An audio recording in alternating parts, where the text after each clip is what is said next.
Sweep, sweep, sweep. And that's what the Blue Jays just did. They just won a 3-game series and swept the Kansas City Royals, opening up their Rogers Center debuts of 2021 with a bang.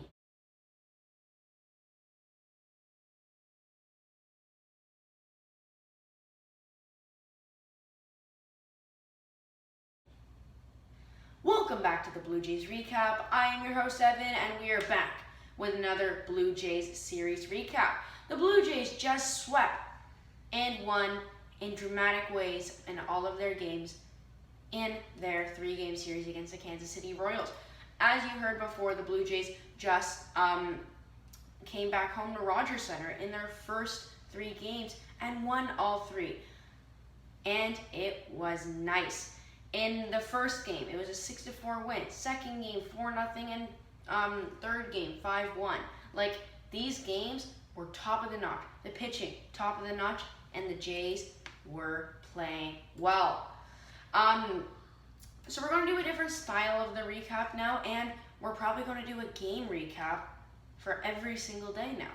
So be ready for that. But in that first game, it was almost all Blue Jays until the later innings. There was some turning points in the game, and there was some better players in the game. But it all got started in the bottom of the second.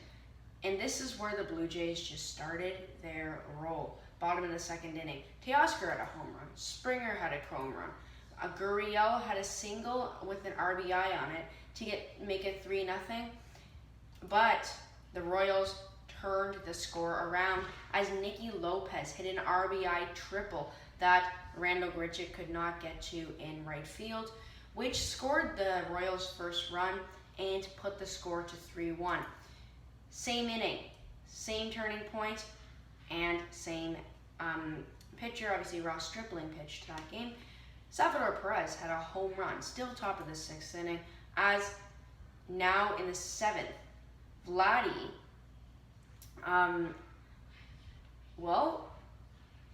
Valera, the guy they just traded for, scores on a double play in the top of the 7th, same inning that, new turning point in the game as Valera turns the score around, making it 4-2, 3-2.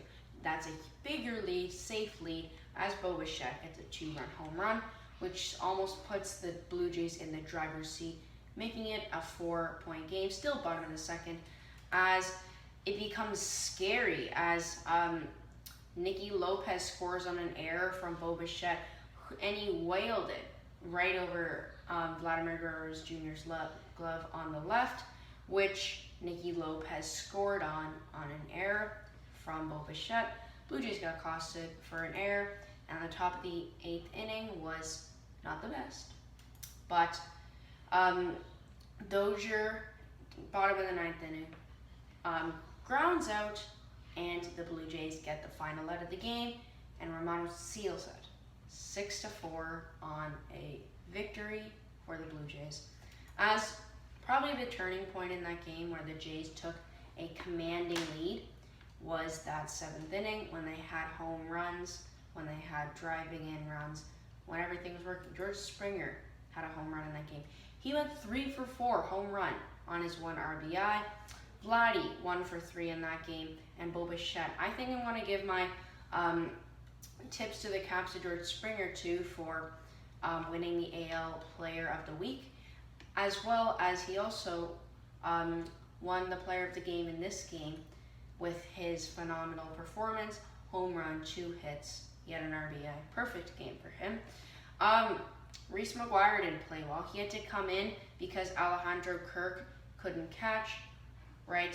So, because it was Ross Stripling pitching, and so Kirk pitched for Stripling, but then McGuire caught for Hand and Romano. I need to say, Tim Meza has become a whole new pitcher. He went 1.5 innings, had 2 strikeouts, no earned runs, no hits. He's had some really, really good outings. Moved that ERA down, speeded up that fastball.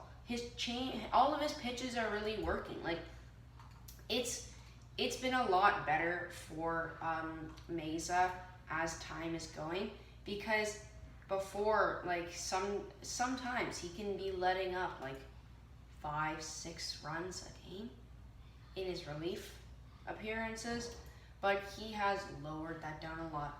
He has quieted down the runs. Now his ERA is at 3.86, as it was before at 4.47, and his lifetime ERA is at 3.47. So it has dropped from his MLB career, but it has dropped a lot since the last times he pitched. Right now, he's sitting at a 106 whip, which is really good. And he's 35 innings pitched, 36 strikeouts. He's a 2-1 record for wins and losses, and he is playing well. Like, his pitching is really, like, he has a big pitch breakdown in his pitches because he doesn't throw the same thing every time. He's that kind of player. He's that kind of guy who keeps on just pitching different things. His charts, the people's averages against him are just really, really good. Like, if you look at his pitch breakdown from a catcher's perspective, he's throwing so many pitches right inside to get those guys out. Right down the middle, 53%. And lower half, throwing 122 there this season. As well as his strikeouts are also in that lower corner on that nasty slider that he can wipe guys out on. His batting average against him is really top of the zone, inside right, and right down the middle. That's when you know he's not hitting. But that like bottom right corner, no one's hitting that. And he should really just keep on with that, because it's working for him right now. Ross Stripling didn't have the best outing in that first game, going 5 innings pitched, 1 strikeout, 4 hits, and 2 earned runs. Not terrible, but not like he has done in the past. He's not been the best recently, but he's not been terrible. Daniel Lynch, not the best outing as well, giving up 7 hits on 6 innings pitched with 2 strikeouts, only 2 strikeouts, 3 earned runs, and not much help from the bullpen, as Domingo Tapia pitched 1 inning and got only 3. He let up 3 earned runs, 3 hits in that game, and did not have a good outing with his game. And that was it. It was a really just easy game for the Jays. Easy win and come. That second game was the really, really easy win, as they won 4-0, as Alek Manoah made one of his best starts. 7 innings, 4 strikeouts, no earned runs, as well as the rest of the bullpen, and had only 2 hits let up. One of his best starts since he played against the Yankees in his MLB debut. The Royals did not have the best, as Mike Minor, the Royals starting top pitcher, only went 7 innings, gave up 5 hits, 4 earned runs, and 6 strikeouts. Not very good. Strikeouts, okay, but his earned run total was at 4. Not very good. They shut down Whit Merrifield. They shut down Hunter Dozier, and they shut down that whole lineup, only giving them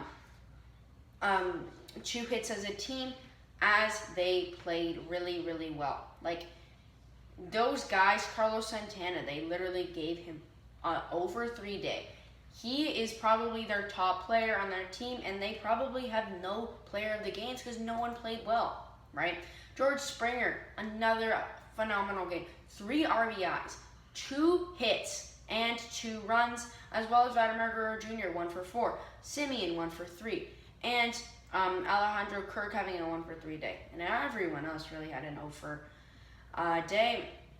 But our probably loser of the game, or our not player of the game, is Teoscar Hernandez, who didn't have the best day. But Springer, probably my player of the game again.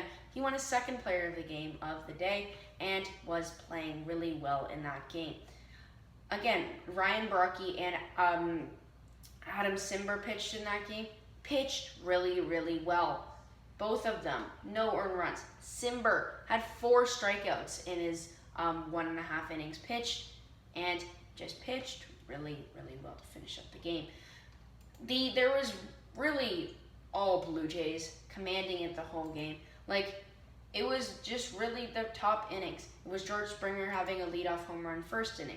George Springer had his second home run in the game. He got that jacket on and got to the dancing from there. And he had his second homer of the game, bringing it to a 3-0 game. And the top of the 6th, big turning point as Marcus Semien had an RBI triple to drive in another run to make it 4-0. And that was all she wrote, as that was the game. All the scoring really in the game, as easy win for the Blue Jays. Easy win for everyone. And the Blue Jays win. 4-0. Easy win. But second game, or last game of the series actually, was not that easy. Psych, I lied. It was a really, really fun game to watch as Jose Barrios made his Blue Jays debut. 7 strikeouts, 6 innings pitched. He did let up 5 hits. Most of them were in the early game, but phenomenal debut. Tim Mayza back on the mound again. 3 strikeouts, only 1 hit, only 1 earned run. Not the best. The only earned run of the game. But Trevor Rogers also came in. He did put some scariness in everyone as the last innings, but he finished it out. 2 strikeouts. He had no earned runs in that game. Very, very good start for the Blue Jays and the Kansas City Royals. In that game, again, really, really good. Springer had a leadoff RBI double in the bottom of the 1st inning, as he just commanded that. Then same, bottom 1st inning, Marcus Semien had a 2-run home run. Not leadoff home run, bottom of the 3rd inning, my bad. Bottom of the 3rd inning really was the turning point of the game, because that's where it started to go. Marcus Semien had a 2-run home run, bringing him to a nice game, as Espinal has his 2nd home run of the year, 2nd of his career, and he was very happy after that one, really giving the Blue Jays that commanding lead that they need. And then Espinal had a bases loaded walk, another really, really good take to finish that off, giving in another run. Edward Olivers did have a home run in the top of the 9th inning, which really meant nothing because Tim Mayza got the final out. Finished the game 5-1 as the big plays were in that 3rd inning, as they got 2 home runs and an RBI in those earlier innings to help the Blue Jays catapult themselves to an easy win to finish off the series, to finish off the sweep. In that game, it was all probably, I don't think Springer deserves, I think probably Espinal. Espinal has been playing so much better recently. This year, he's been that guy that can really help out. He had a 2-for-3 day with a home run, with an RBI walk, and he had that single to just help. 2 at-bats, 3 for 2. Perfect game. Springer, 1-for-3 day, not the best, but did have an RBI on that home run. And Teoscar Hernandez, 1-for-5 day. Marcus Semien, 1-for-4 day with a home run. Bichette, 1-for-4 day, as well as Lourdes Gurriel had a 1-for-3 day. And McGuire had a 1-for-3 day. As well as I said, the pitching worked out really well. They shut down Whit Merrifield. They shut down Carlos Santana again to an 0-for-3 day. And shut down Salvi Perez, kind of, only giving him a 1-for-4 day, with a really, really good start. But the only problem with the Royals is that they had to use 7 pitchers in that game. Brad Keller was a starter, but then they had to hand it off to Josh Strummond, and they had to hand it off to Jake Bretz, and they had to hand it off to, you get it what I mean. And in total, 5 runs for the Blue Jays, as the Royals lost the game, lost the series, lost the sweep. You get what I mean. So I'm going to do daily recaps now, so there's really no purpose to do predictions. But I will predict that they lose the series 2-1 because the Indians or Guardians now, are a really good team. They have, not a good team. Sorry, they're in second, but not the best team. They picked up Miles Straw from the Houston Astros, who is a good piece in the outfield, replacing George Springer, obviously, there, and is a really good pickup for the Cleveland Guardians. This is getting me used to, but in the first game, Eli Morgan's pitching. Hopefully they can get some home runs off of him, but he's been pitching a lot better. The strikeouts have gone up, the home runs have gone down, but hopefully the Jays can pull through, get some shots off of him like they did in Cleveland, as he's kind of a big home run letting up guy. But we'll wait to see. All right, bye. Have a good day. Follow, like, subscribe.